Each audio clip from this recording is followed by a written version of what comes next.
country's in a crazy place. Sometimes we feel so divided. Lucky there's just one face that will keep us united. Fury, Mick Fury, talking on your front porch. Fury, Mick Fury, he's let loose on America. Driving for 30 days, let loose on America. Just give him some gas money, let loose on America. Don't let him into your house. He is Mick Fury.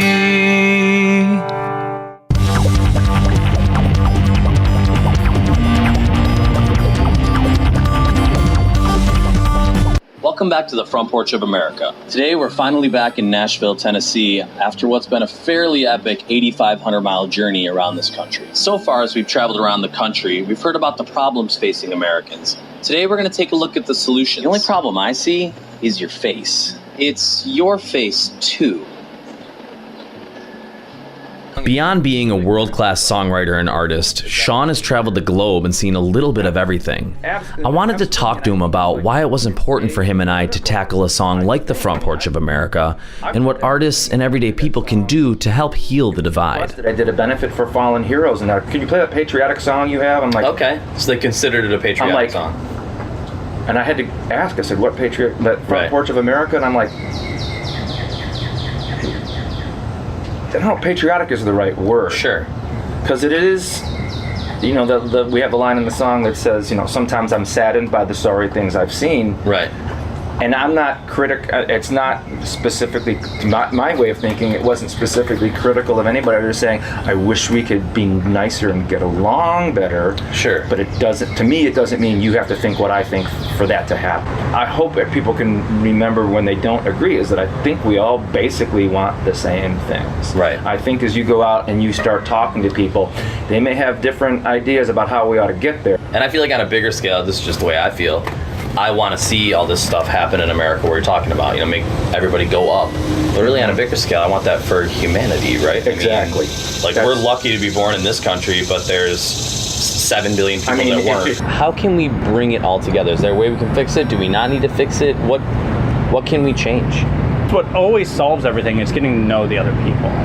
There's some evidence that if you're exposed to diversity when you're young, suddenly you're less racist when you're older. And stuff like that. So and that diversity doesn't have to be a racial thing. It can be an income diversity. It can be sexuality diversity. We just need to talk to each other more, and that's really hard to do.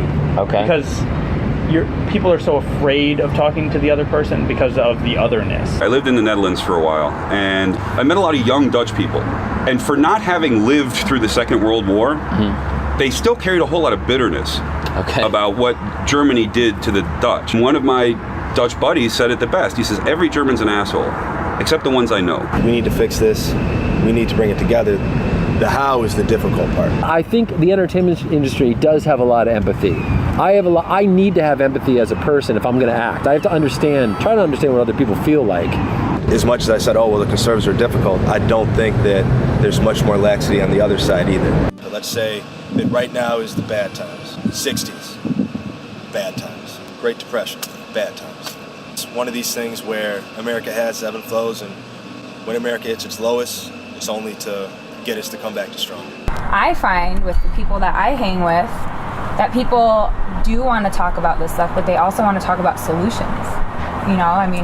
The people I hang out with are young parents, and we care about the future of our little ones. I'm not opposed to hearing other sides, and often when I do, I think that I try to keep an open mind. I'm a health coach. I'm trained in facilitating, so I feel like I'm able to listen more. Nobody's benefiting from this. Both sides are hurting the whole.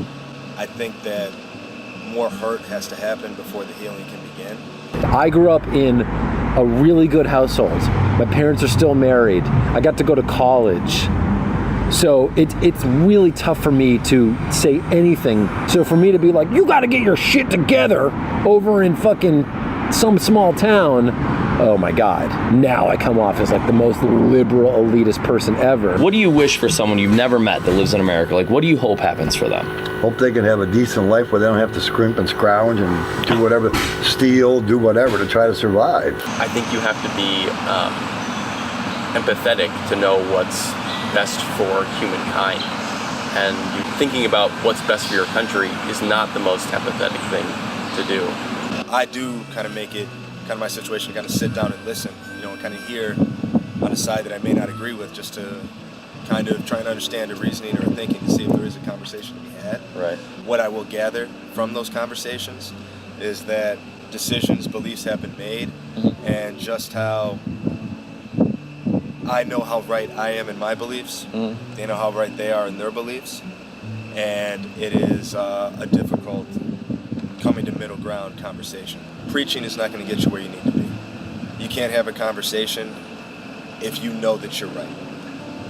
You have to be willing to understand that something had to happen for this to occur, and if you don't listen, you can't expect them to. Coming at it with empathy and not trying to prove a point. People want to have these deep conversations. Right. I don't necessarily think people always want to talk about the political landscape. I think it's like, let's go deeper than that. Okay. Because that's where it's like, you can really see that there is a connection and that it's more than just the petty stuff. Yeah, it's like an empathy thing. You need to be able to talk to the other person and not think that they're evil. You got to dial down the anger. I think if people are more willing to sit down and chat, that's great. And a lot of it is just what I can do as an artist, and just, and be humbled and a little selfish. What can I do as an artist to make myself happy? And what can I do to try to educate people on what's happening? If you come at a conversation with the intent to understand and have it be productive, I think that changes the landscape. If you're just talking to like fill up space and not really want to come to an agreement or a solution, then it obviously won't. I wouldn't want anyone to make the mistake, though, to think that you or I think that we have an answer, because I certainly don't think I have one. Definitely not. That's what this whole thing's about. But I'm going to keep on asking the question, and to me, writing songs, I mean, it is like we're philosophizing, we're thinking about it, and just ask a question sometimes leads to more questions. To me, my whole thing is like, every day I try to step away from what is happening. I put the phone away, I put everything away, I put the music away, and I just try to be present. Still, surprisingly, and that's one of those things where it gets difficult, if you can't tell if your own bias is playing a part there, where I still feel like I'm trying to be open, but I still don't see a difference. Right. So it kind of raises that conversation of, is it just a bias that I can't put away, an unconscious bias that... So in a way, their bias causes you to self-reflect. Yes. In order for them to put their bias aside, I have to put mine aside. Is mine truly aside? Some columnist said, if you start to believe the media narrative of there being an irreparable division in this country, go talk to your neighbors. Right. It's not bad. It's really not that bad, but that's what sells. Those hot button issues are really hard to talk about, but I think if... I don't know. It's almost like maybe you have a glass of whiskey on a rooftop in New York City. Everyone should have a beer with each other. Empathy, something I've been known to lack. I wonder if it could be as simple as that. It's a trait we all could work on. Listen, there's nobody less qualified than me to ask questions or do journalism or do this project or tell you what to think, but I have learned a few things along this journey.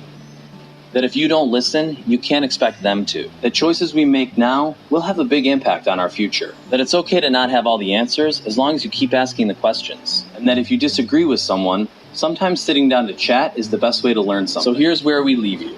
Fittingly enough, on our front porch in Nashville, Tennessee, with one final hope. That the next time you argue with someone, put yourself in their shoes. Or better yet, invite them over to your front porch for a drink. For once, I agree with him. Man, one theme that kept coming up is if we could all just be a little more kind, a little more empathetic to each other, we might not be in the position we're in. We might be able to fix this thing. So, anyways, this is a song called "The Front Porch of America."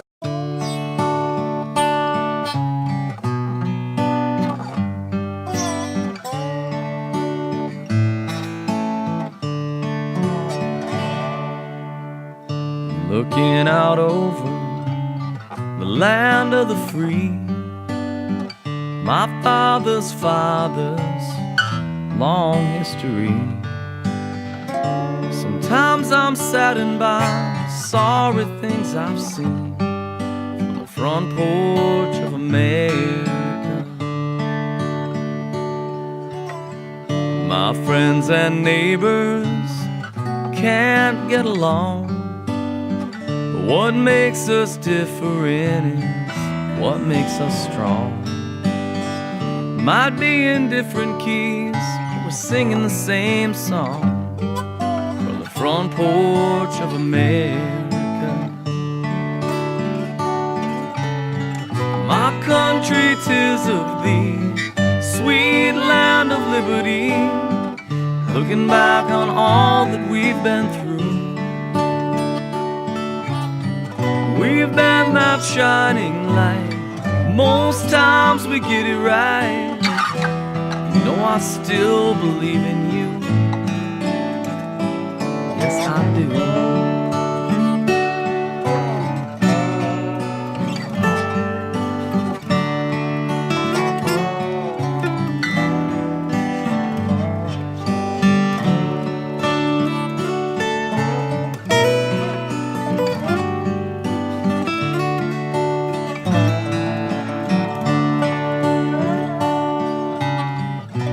Country, 'tis of thee, sweet land of liberty.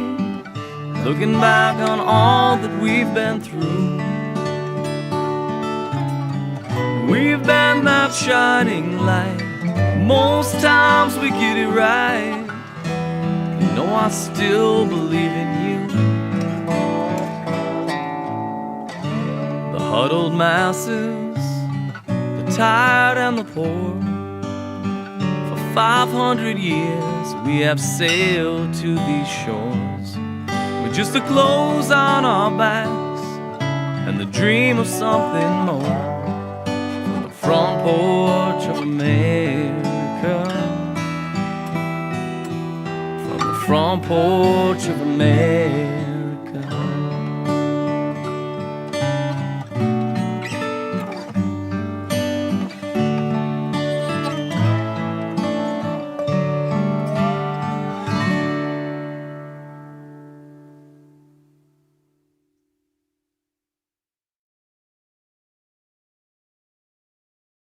I need to travel around the country and learn about America.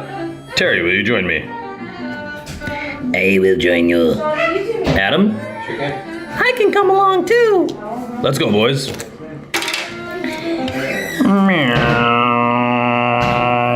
Stop in DC. Oh, New York City. Oh, Syracuse. Cleveland. I don't think so. Wow, watch out. Detroit. Okay, Chicago. All right. Up to Minneapolis. That's where Prince was. Oh, no. Okay, cross Standing Rock. Here we go. Ooh, Coeur d'Alene. That looks like fun. Ooh, Pot Farm. Okay. I think we're having such a good time. We're having a great time. I'm not having any fun. Goodbye, Adam. You have been eliminated. Hi, I'm Michelle. I'm coming along too. Okay, cool. Get in the truck. Let's go.